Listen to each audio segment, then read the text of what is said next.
which a lot of artists don't. And it's kind of sad because it's almost like a recycling bin.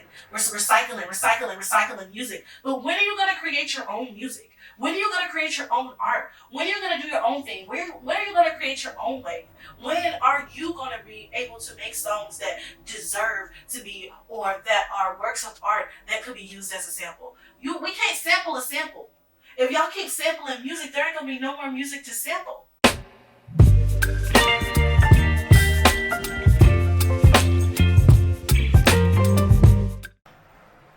Hello everyone, what's goody? Welcome back to my channel. It's Lady Rose here. Remember to keep it cool, classy, never trashy. Unless they try you and you got to get nasty. Yeah. And remember to like, comment, share, and subscribe. In this video, we are going to be talking about sampling music. Now, at the end of the day, the beginning, the middle, and the end, I am a music lover.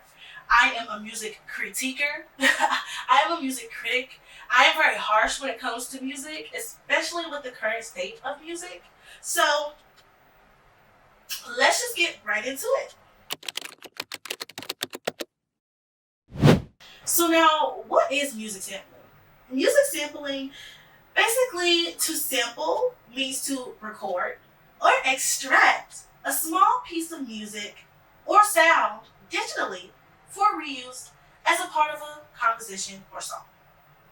Now, the history of sampling, and just like with every other video, I will be including the links to all of the articles referenced in this video in the description box.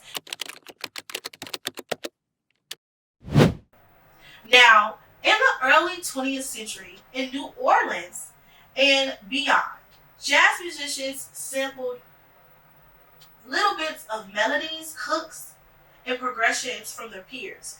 Now, this was a sign of admiration, almost like paying homage in a way. And this sort of borrowing of music became more popular inside. It was more of an inside joke at first. Basically, it wasn't necessarily for the consumer at first. Sampling actually began as a way to pay homage to other composers and other artists. And it was kind of like an inside joke that most people wouldn't catch on to, except for that musician or that artist, of course. So, in the 70s/80s, hip-hop started making sampling more mainstream when DJs created samples with live vinyl manipulation. But for the most part, artists nowadays, they are keeping the integrity of these sample beats intact and just rapping a completely new song over it with new lyrics and calling it a new song, even though in my opinion that's not a song, that's a cover. Like, you're doing a cover. Like, you're not making a new song, you're making a cover. So samples have been used to create more unique and complex sounds. And using samples from popular songs creates a sort of recognition within the consumer, and it already makes them feel like they know the song before they even have really heard it, which in turn makes people feel like they're almost at home when they listen to a song. It's not an uncomfortable feeling. You know, sometimes when you're being shown new music, it can be an uncomfortable feeling because you don't know how you feel about it. Some songs need to be played a few times before you can get a feel for it. When people use samples, they create this recognition that creates a sort of home feeling within the consumer, making them kind of feel like they know the song already. Now, when the correct credit is given during sampling, this almost can reignite the flame of an old song or an old body of work. This draws more attention to the original sound. There have been multiple sounds that has been used in samples that I personally have seen now that are being used in commercials that have kind of almost been brought back to life because it's bringing attention back to that original artist and back to that original song. In the past, sampling has been used to enhance a song or to enhance the musical complexity of a track. But today, it feels like samples carry most of a song, especially in hip hop, or as I like to refer to, pop hop. You know what I'm saying? Pop hop and drop it. Pop hop and drop it. Hey, pop hop and drop it. Like somebody would do that and be like, "This is a new song. Pop hop and drop it." It's not. I digress. According to www.copyright.gov, copyright infringement occurs when a copyrighted work is reproduced, distributed, performed, publicly displayed, or made into a derivative work without the permission of the copyright owner. Now, copyright infringement is a funny thing because you have to prove, or it is the burden of proof on the person who is accusing someone of copyright infringement, that they have access to your work and that it is a derivative of their work. They have to prove how that work infringes upon their copyright, and they have to prove how the person could have access to replicate their sound. Now, people make that very easy nowadays. They post everything. Like, honestly, people probably posted them in the studio vibing to the song before they wrote the new song. Like, nowadays it's not as hard to prove, but back in the day it was pretty hard to prove.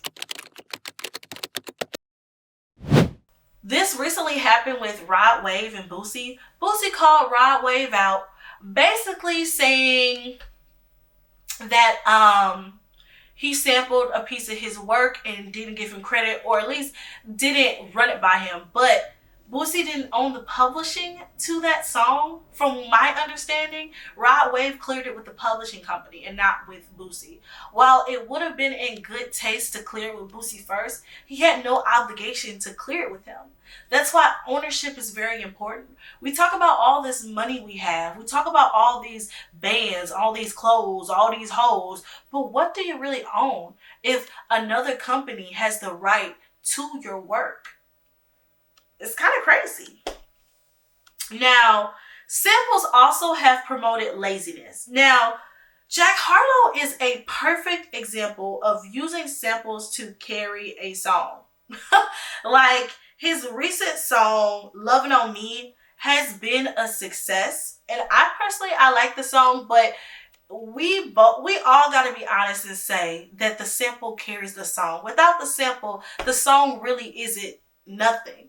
And that's not taken away from the talent that Jack Harlow has, because he is very talented, but his use of samples is unmatched, because he can literally say nothing over a track and utilize the sample to carry the whole song and it go viral.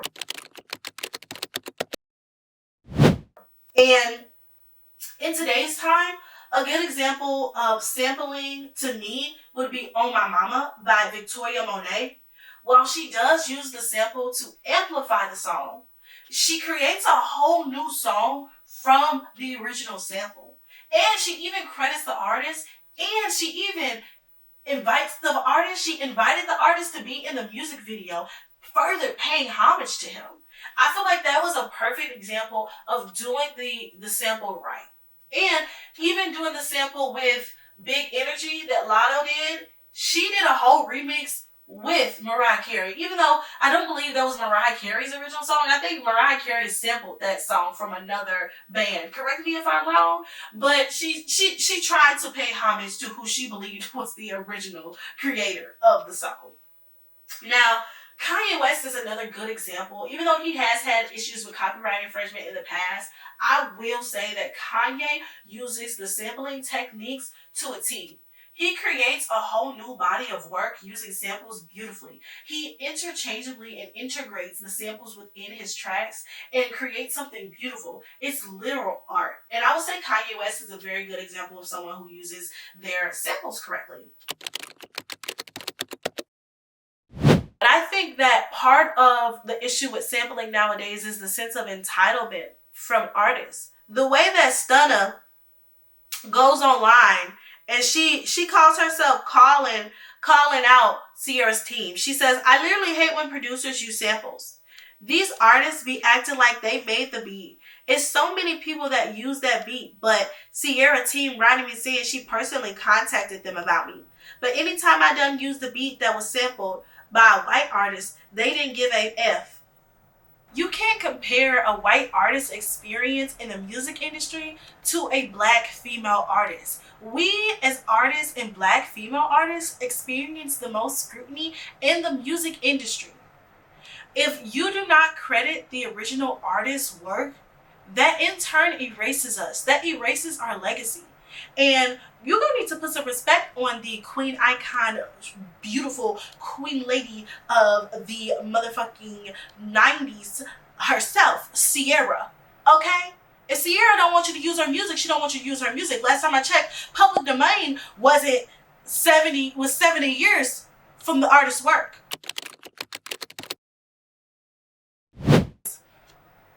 At the end of the day, there's nothing wrong with sampling, but sampling nowadays has created laziness, entitlement, and it's overall diluted the experience of the listener. It's kind of sad because it's almost like a recycling bin. We're recycling music. But when are you going to create your own music? When are you going to create your own art? When are you going to do your own thing? When are you going to create your own way? When are you going to be able to make songs that deserve to be, or that are works of art that could be used as a sample? We can't sample a sample. If y'all keep sampling music, there ain't going to be no more music to sample. But what do you think about sampling? Is it ruining music low-key? Do you like sampling? Do you think it doesn't matter? Do you not care? Let me know in the comments below. And that's it. Remember to like, comment, share, and subscribe. And remember to keep it cool, classy, never trashy, unless they try you. And you got to get nasty. And you got to pull up on that hoe. You know what I'm saying? And I'm out.